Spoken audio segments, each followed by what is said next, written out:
சம்மர்னாலே நேட்டிவ்க்கு போகிறது ரொம்ப ரொம்ப ஜாலியான ஒரு விஷயம். ஸோ அது மாதிரி தான் நாங்களும் எங்கள் நேட்டிவ்ல ஒரு ஃபங்க்ஷன் முடிச்சுட்டு ரிலாக்ஸாக வீட்டில் இருக்கும்போது அப்பா சொன்னாங்க, வாங்க வாங்க பக்கத்தில் தான் நாகர்கோவில் இருக்குது, நம்ம அங்கே போயிட்டு ஏஷியாலே ரொம்ப பிக்கஸ்ட் ஹையஸ்ட் அந்த லார்ஜஸ்ட் பிரிட்ஜை வந்து பார்க்கலாம் அப்படின்னு சொன்னாங்க.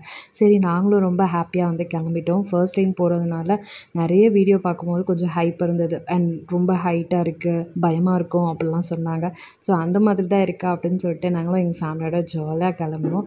அண்ட் ஃபஸ்ட்டு போகும்போது எந்த ஒரு பயமும் தெரியவே இல்லை, பெருசாக எங்களுக்கு தெரியல. அண்ட் இந்த சைட் பார்க்கும்போதும் வந்து பார்த்திங்கன்னா ரொம்ப பயமாக இருந்துச்சு. அண்ட் பார்க்க சூப்பராக இருந்துச்சு. இந்த வியூக்காகவே கண்டிப்பாக இந்த பிரிட்ஜில் வந்து ட்ராவல் பண்ணேன். அண்ட் அங்கங்கே வந்து பார்த்திங்கன்னா இந்த மாதிரி வீரல் இருந்தது. ஸோ நீங்கள் நெக்ஸ்ட் டைம் போகும்போது கொஞ்சம் பார்த்து கவனமாக நடந்து போங்க. அண்ட் இங்கே வந்தீங்கன்னா மறக்காமல் இங்கே விளையக்கூடிய அன்னாச்சி பழம்லாம் டேஸ்ட் பண்ணி பாருங்கள். தேன் மாதிரி இனிச்சது.